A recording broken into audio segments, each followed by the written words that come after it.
Hello students, welcome back to my YouTube channel Knowledge is Power. In this lecture of today's, we will be continuing with the video lecture series of Maths class 9th, chapter number 2, the polynomials. We are on to exercise 2.4 and question number 4. So let us see what this question is asking. He is asking us to factorize the following polynomials, number 1, 2, 3 and 4. So we have to factorize the following polynomials. So let me write this polynomial: 12x square minus 7x plus 1. Now firstly we have to understand that what is the meaning of factorization. Factorization क्या होता है ये आपको पता होना चाहिए. So basically factorization means to get one term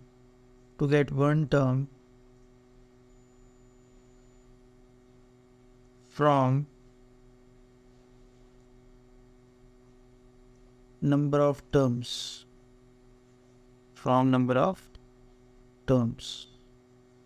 I mean to say, for example, if you see in this case, this is a polynomial.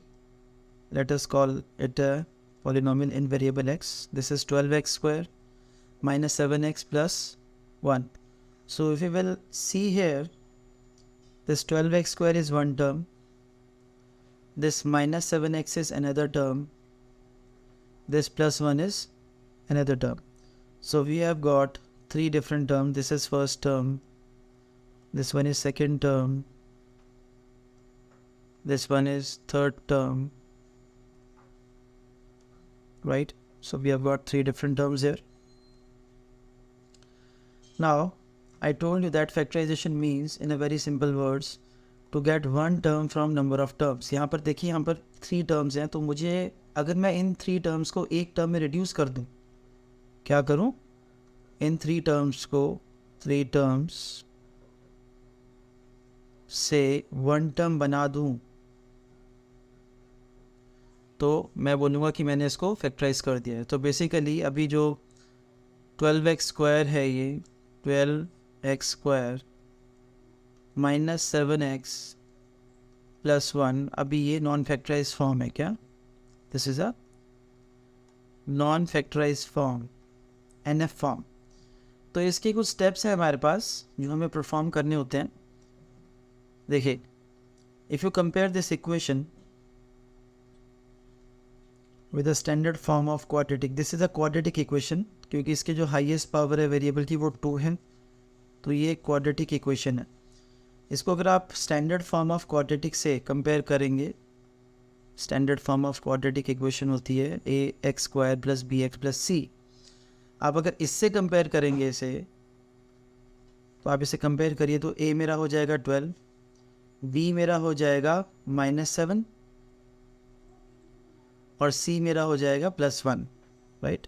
So from here I have got a की value as 12, b की value as -7, c की value as +1, right? तो यहाँ से मैंने ये a b c निकाल लिए कोफिशिएंट्स. अब मुझे क्या करना है? फर्स्ट स्टेप में सबसे पहले मुझे a और c को मल्टीप्लाई करना है. क्या? नंबर 1 स्टेप नंबर 1,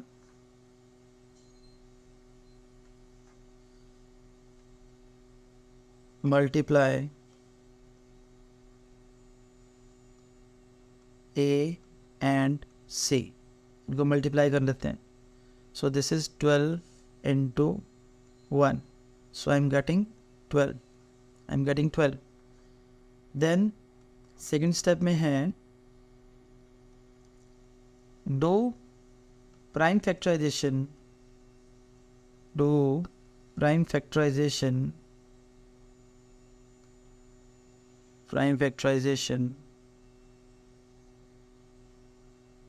of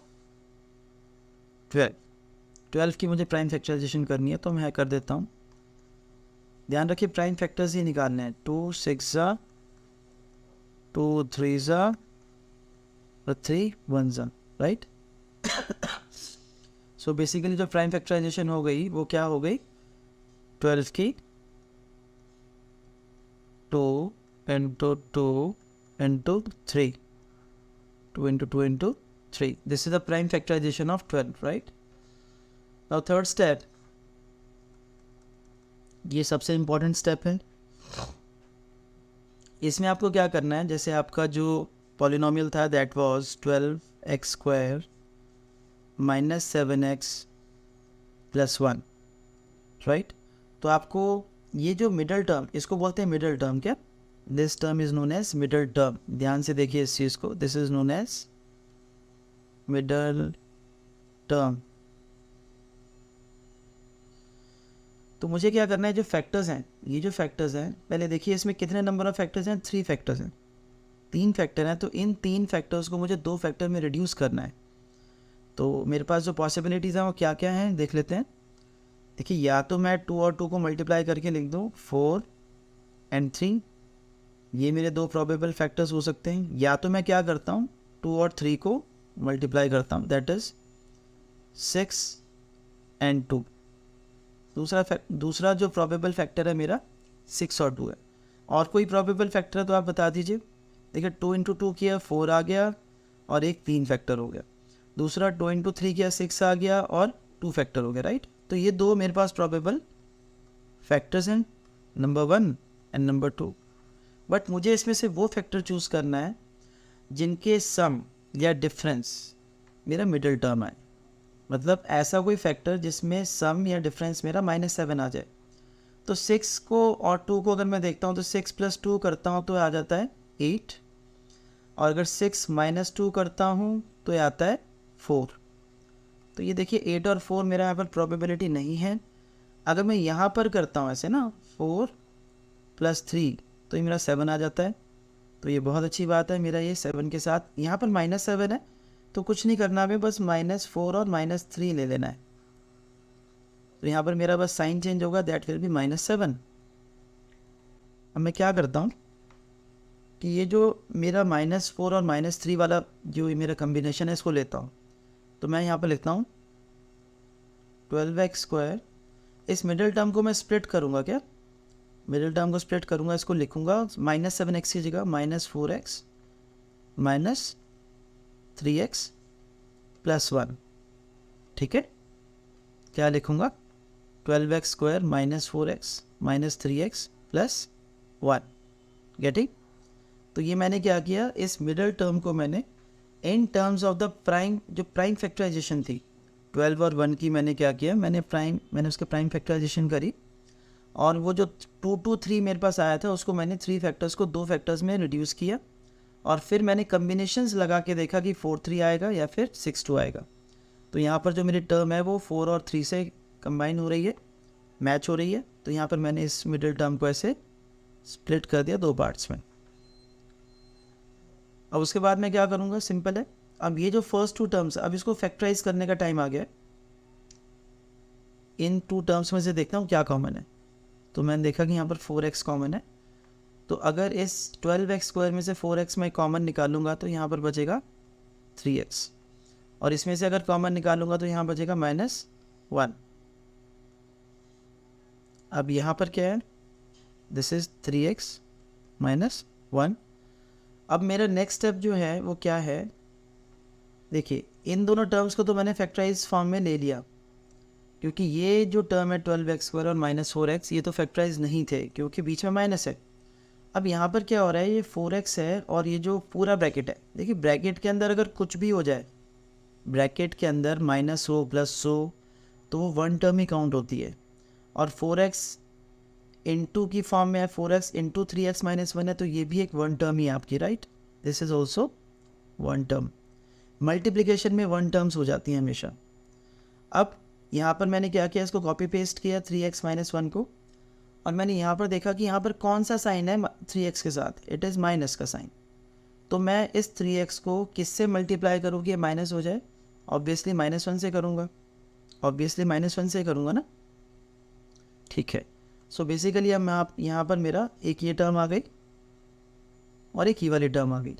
अब इन दोनों टर्म्स में से this is term number 1, this is term number 2। देखिए यहाँ पर 4 टर्म्स थे, यहाँ पर 3 टर्म्स थे, 1 2 3, और यहाँ पर क्या थे 1 2 3 4 नंबर ऑफ टर्म्स। इसको मैंने रिड्यूस कर दिया, ये आपकी 1 टर्म हो गई और ये another 1 term. So from the 4 terms we have reduce to 2 terms. अब इसको 1 टर्म में करते हैं। तो देखिए इस टर्म में 3x - 1 कॉमन है और इसमें भी 3x - 1 कॉमन है, उनको मैं कॉमन ले लेता हूँ बाहर। और अंदर क्या बचता है 4x, और यहाँ पर क्या बचता है -1। तो अब देखिए ये मेरा ये पॉलिनोमियल है, this is now in the factorise form, this is now in the factorise form. आप बोलेंगे सर कैसे? ये फैक्टराइज क्यों है? क्योंकि देखिए जो भी चीज़ है वो ब्रैकेट के अंदर है। क्या 3x - 1 और 4x - 1 ये भी आपका ब्रैकेट के अंदर है, और बीच में है मल्टीप्लिकेशन का साइन। तो मैंने आपको ऑलरेडी बताया कि ब्रैकेट के अंदर कोई भी प्लस माइनस हो उसको हम कंसीडर नहीं करते। सो this is 1 term, this is 1 term और बीच में मल्टीप्लिकेशन है, तो ओवरऑल ये क्या हो जाएगा, this is 1 term. So basically ये जो नॉन फैक्टराइज पॉलिनोमियल था 12x² - 7x + 1, इसका जो फैक्टराइज फॉर्म है that is 3x - 1 × 4x - 1। I hope आपको ये चीज़ समझ में आई होगी। इसमें स्टेप्स हैं कुछ, आपको उन स्टेप्स को फॉलो करना है and then it will be very very easy. बस एक ये स्टेप है जहाँ पर आप फैक्टर्स को देखते हैं, इसमें आपको दिमाग लगाना होता है कि आपको अगर 5 फैक्टर्स यहाँ पर आ जाते हैं तो उसको सिर्फ 2 में रिड्यूस करना है। ओके क्योंकि 2 ही फैक्टर्स हमें चाहिए, इसको मिडिल टर्म को स्प्लिट करने के लिए सिर्फ 2 फैक्टर्स हमें चाहिए होते हैं। So let us move to the second part of this question. So now we come to second part, that is 2x² + 7x + 3. So in this part also we will go for the middle term split method. इस method का नाम क्या होता है, middle term split method. Middle term split method, तो उसमें हम क्या करते हैं, फर्स्ट स्टेप हमारा क्या था कि जो हमारी एंड टर्म्स होती हैं, एक्सट्रीम टर्म्स 2 और +3, पहले इनको मल्टीप्लाई करते हैं, तो इसको मल्टीप्लाई कर लेते हैं, that will come out to be 6। अब सेकंड स्टेप क्या था, ये जो 6 है इसके प्राइम फैक्टर्स करने, तो 2 3 ज़ा 3 1 ज़ा एंड यहाँ पर 1 और 1। तो देखिए मेरे यहाँ पर 3 प्राइम फैक्टर्स आ गए। Although 1 is neither prime, it is not a prime number, but यहाँ पर हमें 1 को लेना पड़ेगा। देखिए अगर मैं 2 और 3 और 1 को लेता हूँ, राइट, तो अब मेरे यहाँ पर जो पॉसिबिलिटीज़ हैं, जो जैसे 3 फैक्टर्स हैं, मैंने 3 फैक्टर्स लिए, तो अब इसमें क्या क्या पॉसिबिलिटीज़ हो सकती हैं, या तो मैं 2 और 3 को मल्टीप्लाई करके बना दूँ 6 और 1, या फिर मैं दूसरी पॉसिबिलिटी ले सकता हूँ कि 2 और 1 को मल्टीप्लाई कर दूँ, दैट इज़ 2 और दूसरा फैक्टर हो जाएगा 3, और कोई मेरे पास पॉसिबिलिटी है नहीं। तो मेरे पास यहाँ पर नंबर 1 पॉसिबिलिटी है फैक्टर्स के लिए 1, नंबर 2 है मेरे पास 2 और 3। देखिए जो आप बोलेंगे सर ऐसा क्यों कर रहे हो आप, जो आपके 3 फैक्टर्स हैं, चाहे 5 है, चाहे 7 फैक्टर्स हैं, आपको सिर्फ लास्ट में 2 ही फैक्टर्स बनाने हैं, उनको ऐसा रीअरेंज करना है आपने। तो ये 6 और 1 वाला मेरे को लग रहा है यहाँ पर सूट हो जाएगा, तो मैं क्या करता हूँ, ये मिडिल टर्म को इन फैक्टर्स के टर्म में स्प्लिट करता हूँ। I can write this 7x as 6x, देखिए 6 यहाँ से आ गया एंड प्लस 1x, तो मैंने इस टर्म को 7x को स्प्लिट कर दिया, और यहाँ पर क्या है मेरे पास +3 आ गया। So basically I have splitted the middle term, right, I have splitted the middle term.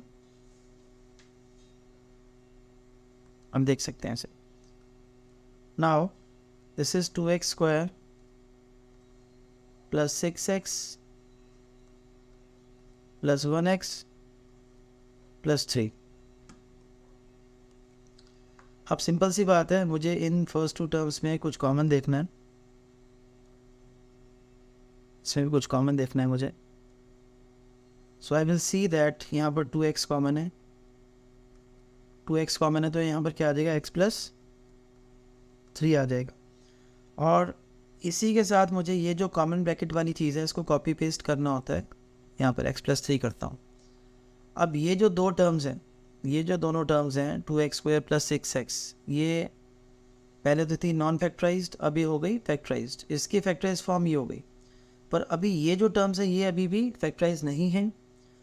तो मैंने क्या किया यहाँ पर, ये जो x है, देखिए मैं इसको देखता हूँ x और इसको देखता हूँ, तो x में क्या मल्टीप्लाई करोगी x आ जाए, तो obviously it should be +1, obviously it should be +1। ठीक है, अब देखिए ये जो टर्म है दिस इज़ वन टर्म, ये वाली जो टर्म है this is also one term. अब मैं इस वन टर्म में, अभी देखिए मेरे यहाँ पर 4 टर्म्स थे, 1 2 3 4 number of terms were there, 4 number of terms,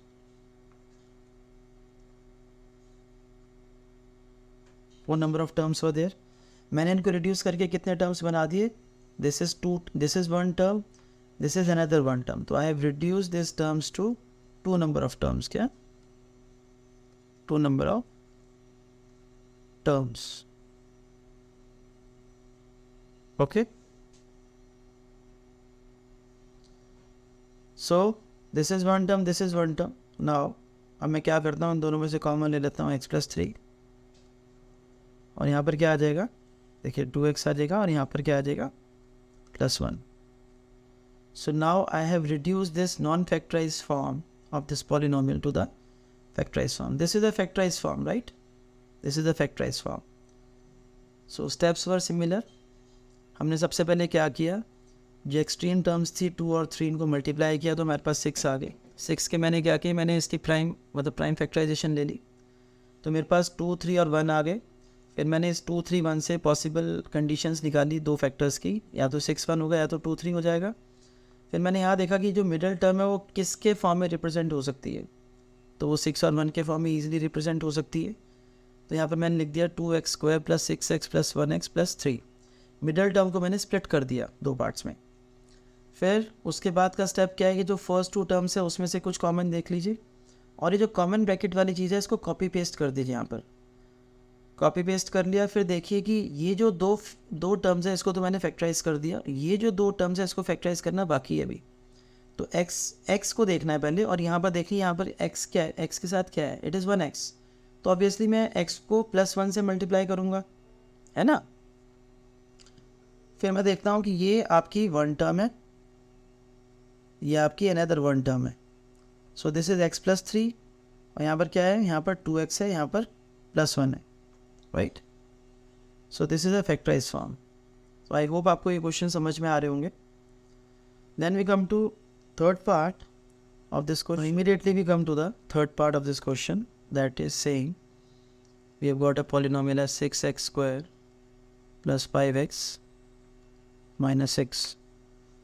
So we have to factorize this quadratic polynomial. Quadratic क्यों बोला, क्योंकि इसकी वेरिएबल की हाईएस्ट पावर 2 है, and the method used is middle term split method. Middle term split method is used here.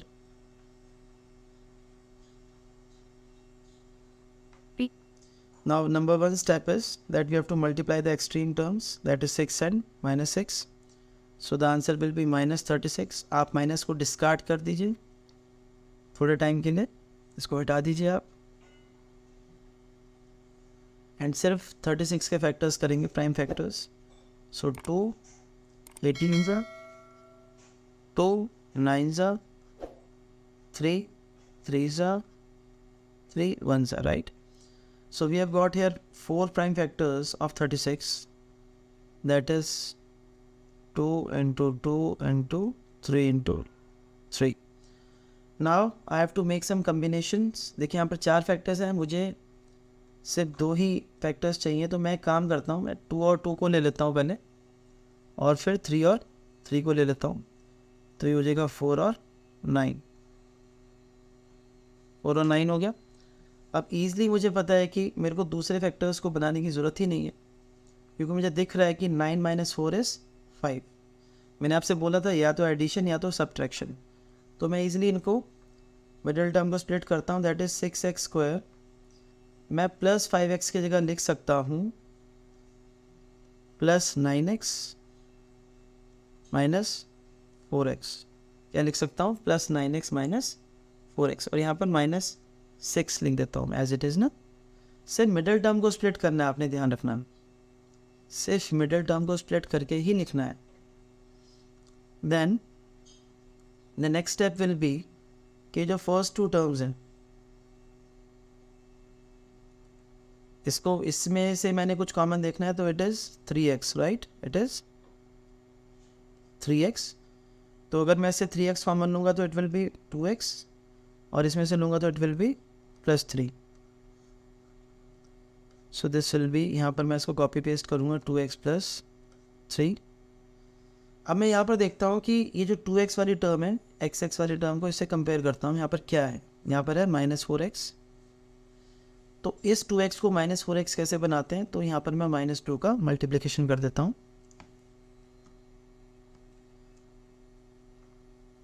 उसके बाद अब ये देखिए, ये मेरी वन टर्म हो गई है, this is my one term and this is my another one term, right. अब देखते हैं इस वन टर्म और इस वन टर्म में से क्या क्या कॉमन है। I have got 2x plus 3 common, और जब मैं इसको कॉमन निकालूंगा यहाँ से तो मेरे पास 3x बचता है, और यहाँ से कॉमन निकालूंगा तो यहाँ से माइनस 2 बचता है, right. So now this is a factorized form of the non-factorized polynomial. This is the factorized form, and this is the answer also. I hope आपको ये क्वेश्चन समझ में आ रहे हैं। If you are not able to understand, आप rewind करके देख सकते हैं, एक एक स्टेप मैंने समझा रखा है वहाँ पर अच्छे से।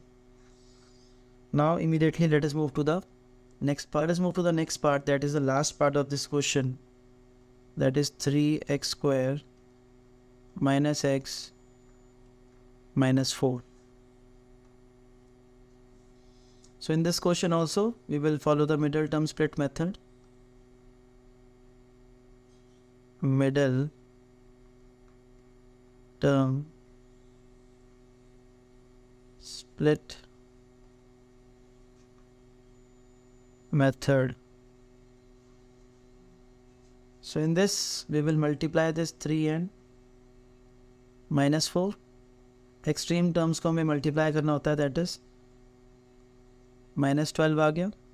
कुछ टाइम के लिए माइनस को आप हटा दीजिए and just take the prime factors of 12, 6 2 6 ज़ा, 6 2 3 ज़ा, दिस इज 3 1 ज़ा। तो इसके प्राइम फैक्टराइजेशन क्या आ गई, 2 into 2 into 3, right. Now as there are three factors,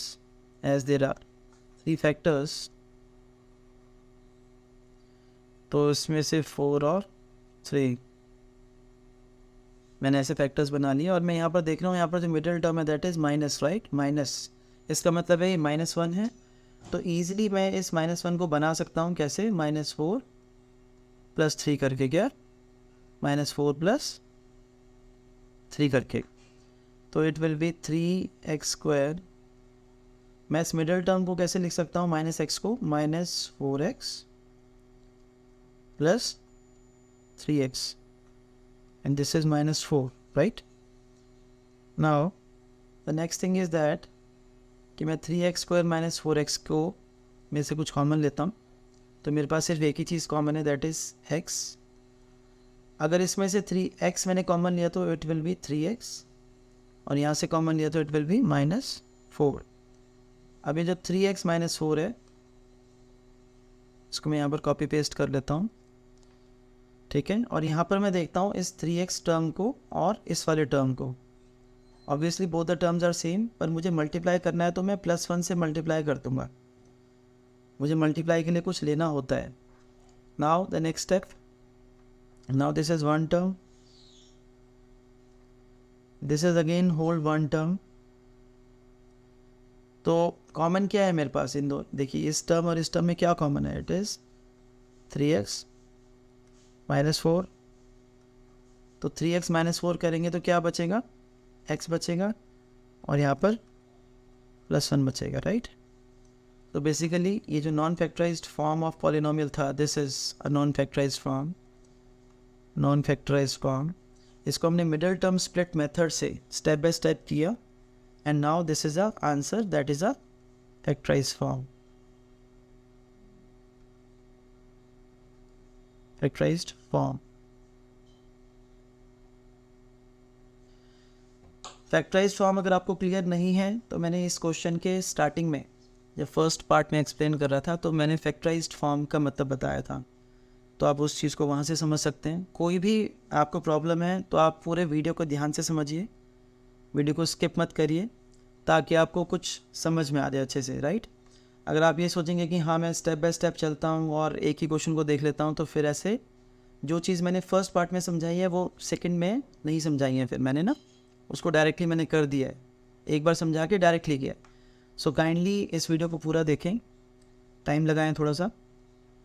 in case still you face any problem, कोई प्रॉब्लम आपको लग रही है तो आप कमेंट कर दीजिए. एंड अगर आप नए हैं इस चैनल पे तो आप इसको लाइक शेयर एंड सब्सक्राइब ज़रूर कर दीजिए. And please don't forget to press the bell icon. Thanks for watching the video.